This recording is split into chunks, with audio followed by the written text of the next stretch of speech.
Hi, I'm Tom Lydon in Hollywood, Florida at the Inside ETF conference here with Rob Nestor, president of Direxion. Great seeing you, Rob. Thanks for having me, Tom. It's been a busy year for you guys. Very much so.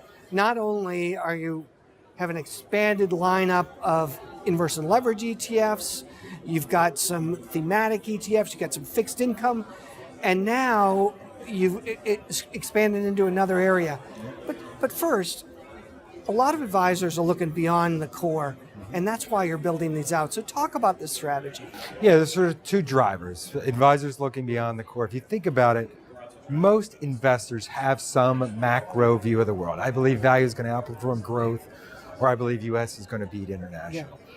What we with our launch of the relative weight portfolios really was the intersection of our core competency, providing precise, directed exposures, with the interface of the investors increasingly moving to top-down macro thematic views to accent or be part of a new core. Yes. And top-down thematic, that's something that most advisors have been trying to do for a long period of time. So what this strategy does is actually provides a bit of a discipline, is that right? Yeah. So it does it for the advisor. Right, and so if you think about it, there's $350 billion just in value and growth ETFs, and $40 billion came in last year. The challenge with the use of those is they're only getting one side of the view. They believe growth is going to outperform value. They can only invest in a long-only growth product. Yeah. What the relative weight does is allow them to get that growth exposure, but also fully address their view. In other words, they believe growth is going to outperform value.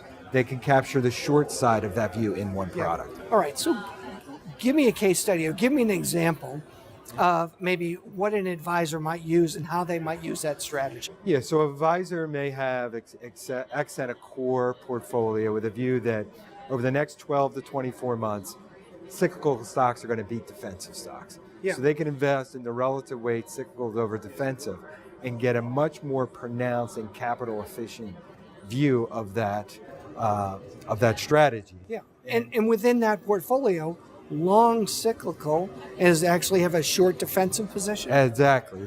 So they'll get 150% of assets in the long cyclical and then offset by a short position in defensive. So by 50%. Right, by 50%. So they'll have a net exposure of 100%, no net leverage, but a much more precise execution of their view. I mean, what a great tool. And then it's all wrapped within an ETF structure. Exactly. So you've got the ongoing tax efficiencies. Right? And that's important too, because most investors can't short, they don't know how, they don't have access to it, or it's expensive. All right.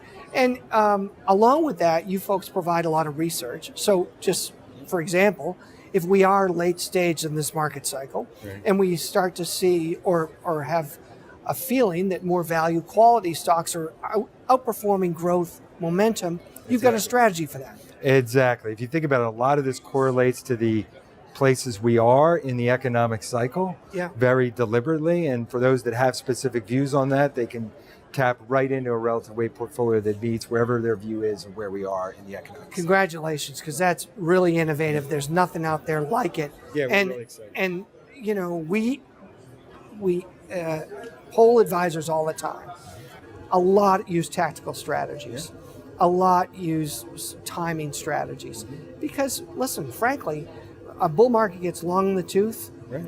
They want to show their worth. That's right. And you've really done a great job being able to provide those tools. So great seeing you. Thank you. Thanks, Tom. Thanks, Rob. Take care. All right, take care.